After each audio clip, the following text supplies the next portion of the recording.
My jealous sister tried to ruin my reputation in high school. We went no contact for 10 years. And now she tried to sabotage my wedding and steal my fiancé. The moment I saw my sister at my wedding rehearsal, I knew something was wrong. We had not spoken in 10 years, and I had no reason to invite her. Yet there she was, smiling like she belonged. Back in high school, she had nearly destroyed me. She spread vicious lies, turned my friends against me, and relished in watching my world fall apart. I cut her off the moment I could, thinking I had left her cruelty in the past. But now, on the most important day of my life, she had returned.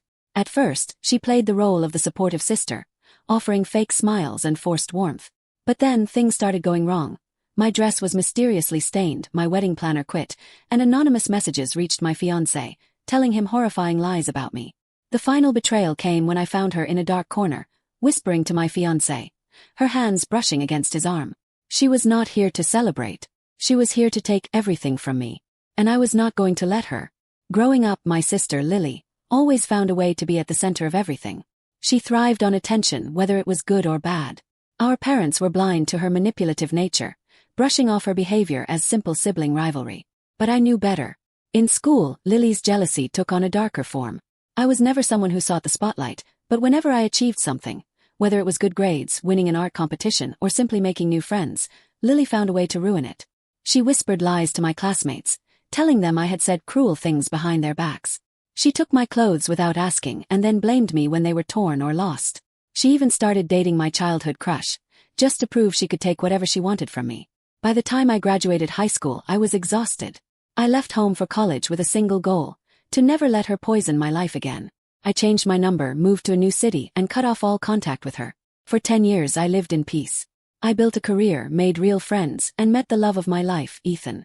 We shared a deep, unshakable bond, and when he proposed, I felt like I had finally stepped into a life free of my sister's shadow. I never expected her to return. I never told Ethan much about Lily. He knew I had a sister, but he did not know the depths of her cruelty. To me, she was a chapter best left unread. But somehow, she found out about my engagement. At first, it was small things. A friend from high school messaged me, saying Lily had been asking about me. Then my mother called, sounding hesitant, telling me Lily wanted to reconnect. I refused. But Lily did not need an invitation. The day of my wedding rehearsal, I turned around and there she was, standing just inside the venue, wearing an innocent smile as if we had never been enemies. "Surprise," she said softly, her voice dripping with false sweetness. "Did you really think I would miss my baby sister's big day?" The air felt suffocating. I wanted to tell her to leave, to demand why she was here after all these years, but she spoke before I could. "I just want to make things right," she continued. "I know we have had our differences, but I miss you." Ethan, unaware of our past, welcomed her with open arms. And just like that, my carefully built life was under siege. I had no idea the damage she was about to cause. Lily's presence at my wedding rehearsal was the first crack in what had once been a carefully constructed life without her.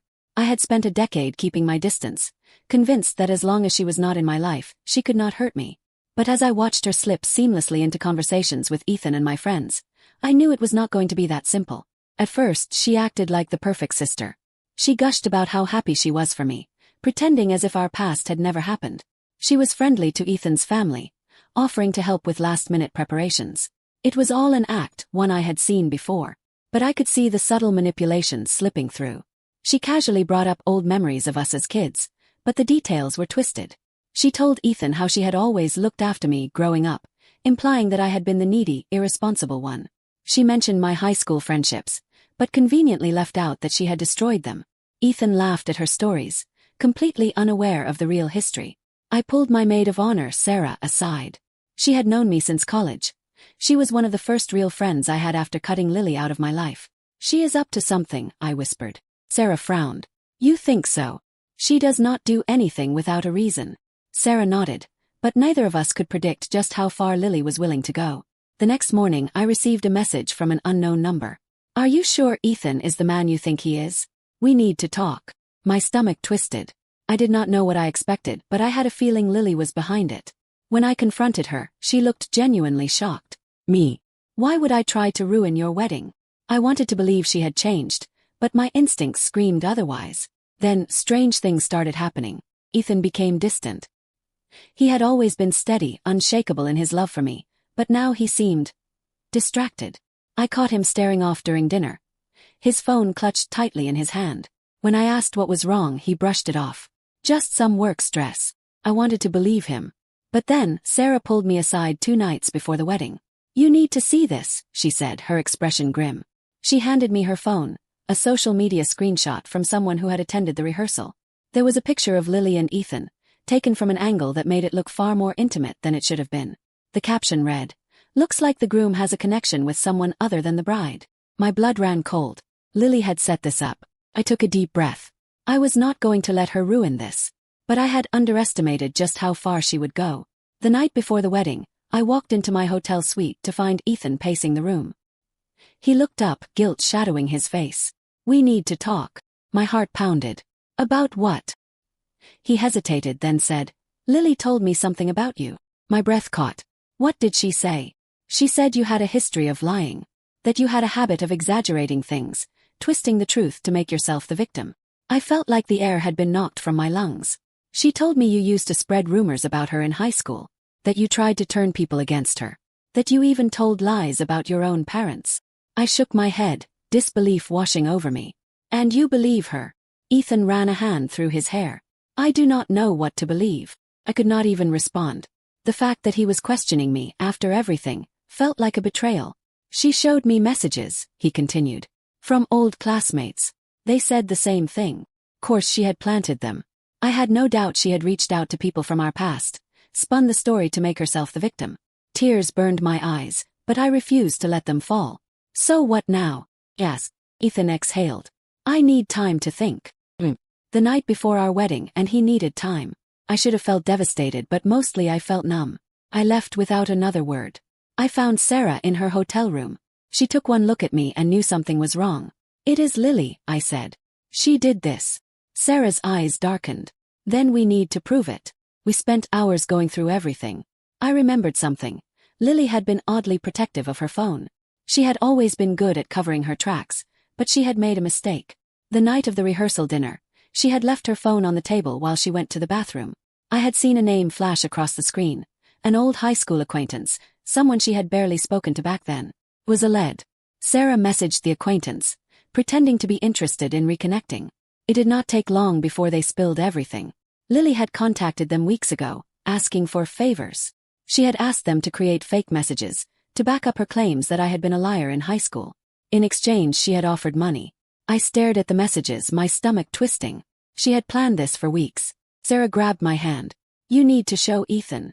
I hesitated. He had already doubted me once. What if he chose to believe her again? But I had to try. I found him alone in his hotel room, staring at the floor. He looked up as I entered, something unreadable in his expression. "I need you to see something," I said, my voice steady. I handed him Sarah's phone. He read through the messages in silence. When he finished, he closed his eyes. "She lied. She manipulated you." He looked up, guilt etched into his face. "I should have trusted you." I did not respond. The damage had been done. But there was still one thing left to do. I was not going to let Lily get away with this. The next morning, hours before the wedding, I called my parents. They were supposed to be on their way, but I needed to tell them the truth.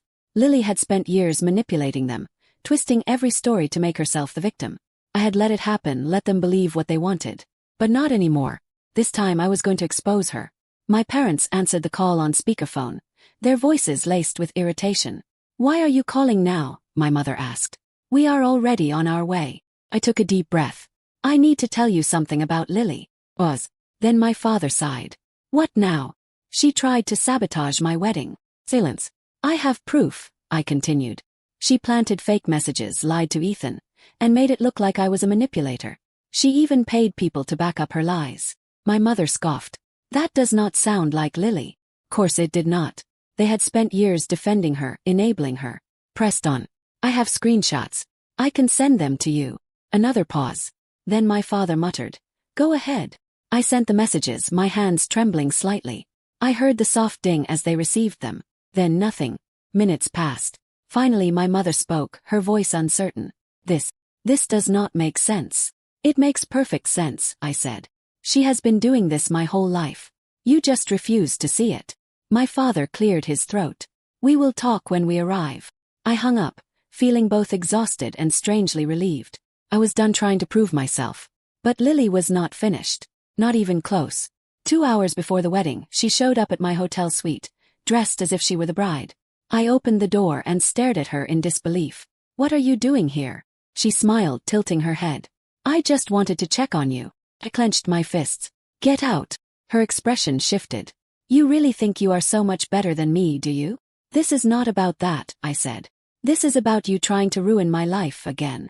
She folded her arms. "And what if I did?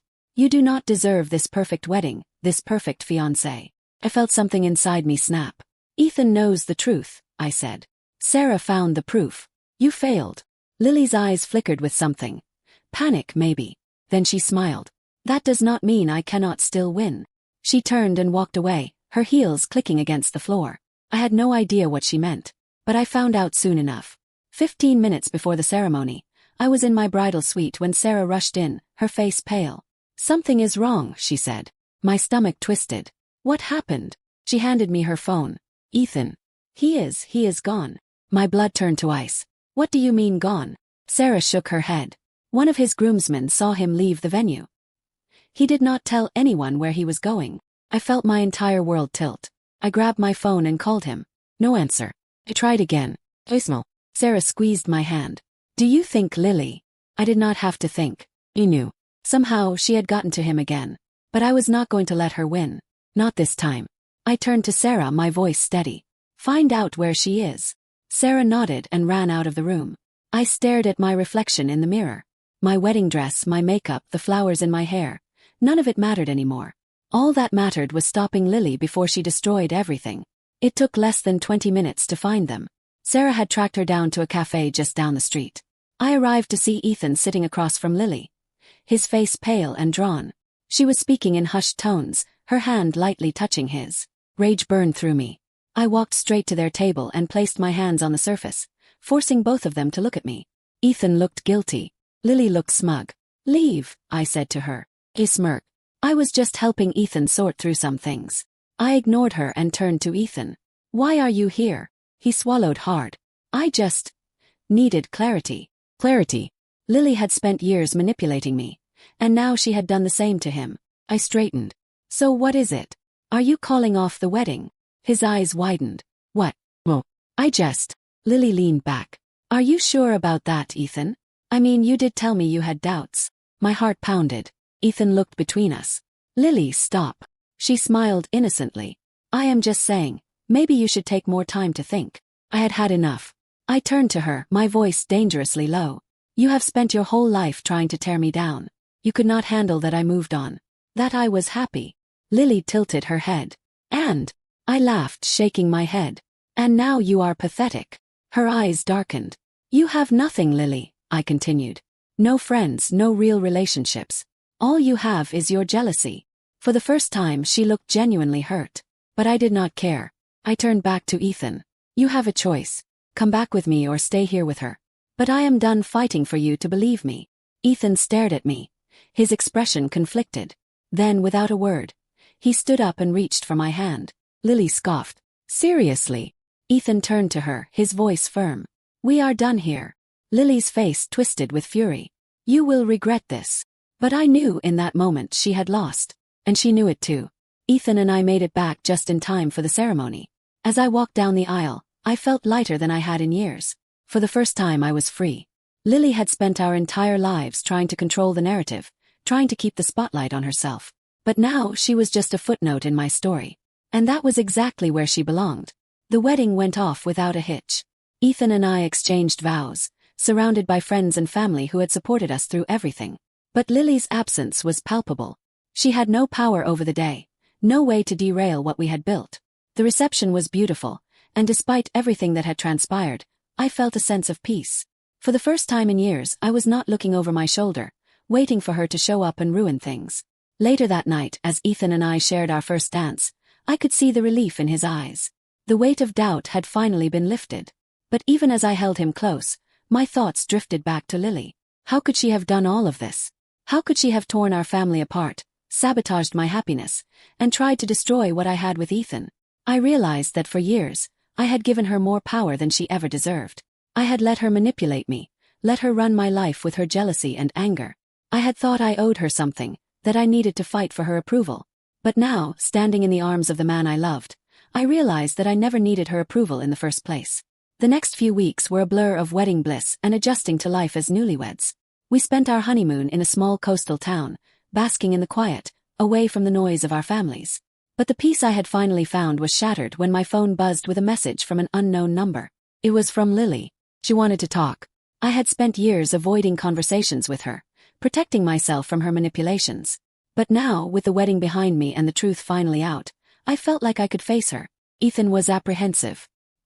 He had seen the damage she could do, had witnessed firsthand how toxic she was. He warned me not to engage, to just move on and leave her behind. But a part of me knew that if I did not face this head-on, I would never truly be free. So I replied to the message. We agreed to meet at a neutral location. When I arrived at the small cafe, I saw her sitting at a corner table, her posture stiff, her eyes wary. I sat across from her, taking a deep breath. "Lily," I began, "why did you do all of this?" Her gaze shifted to the table, her hands twisting in her lap. "You have everything I wanted," she said, her voice barely above a whisper. "You have Ethan, you have the perfect life." I shook my head. "This is not about Ethan. This is about you and your jealousy, about how you tried to ruin me because you could not stand that I found happiness." Her lips pressed together, and for a moment I thought she might actually apologize. But instead she only said, "I never wanted to see you suffer. But I wanted what you had. I wanted someone to look at me like he looks at you." The truth hit me like a ton of bricks. She had always been desperate for attention, for validation. But instead of seeking healthy relationships, she had torn everyone else down in an attempt to build herself up. "You will never find happiness if you keep trying to steal other people's lives," I said softly. "You have to learn to find your own." She looked at me, her eyes filled with a mixture of regret and resentment. "I know," she whispered. "I have ruined everything, haven't I?" I sighed. "You did. But I am not going to spend my life carrying your burden. I have to let go." Lily sat back, her face blank. She looked like she had aged years in the span of a few minutes. "I know you hate me," she said. "I have hurt you. But I am still your sister. I am still family." "I am sorry," I said. "But I cannot keep enabling you. I cannot keep living in the shadow of your jealousy. You have to figure this out on your own." The words were harsh, but they felt like the right ones. Lily stared at me, her expression unreadable. Then, after a long silence, she stood up and walked out of the cafe without another word. I had said what I needed to say. And for the first time in my life I felt free. In the weeks that followed, Lily did not reach out again. She had tried to manipulate me, tried to destroy my happiness one last time, but I had let her go. I had finally stepped out of her shadow, out of the toxic cycle we had been trapped in for years. Ethan and I settled into our new life together, enjoying the quiet joy of building our future. There were no more threats from Lily, no more family drama. The only thing that mattered now was us. I realized that I had been given the opportunity to choose my own happiness, to create my own narrative. And for the first time in a long time I felt truly at peace. I could look forward, not backward. I could let go of the past and build a future without the weight of Lily's jealousy holding me back. And while I would never forget the pain she caused, I was ready to move on. As for Lily, I heard rumors that she had moved away, starting over in a new city. I hoped she found what she was looking for, though I knew she would have to learn some difficult lessons along the way. But that was her journey. I had my own path to follow. I had my marriage, my peace, and my future ahead of me. And that was enough. If you enjoyed this story, make sure to like this video, subscribe to my channel, and hit the bell icon so you never miss a new story.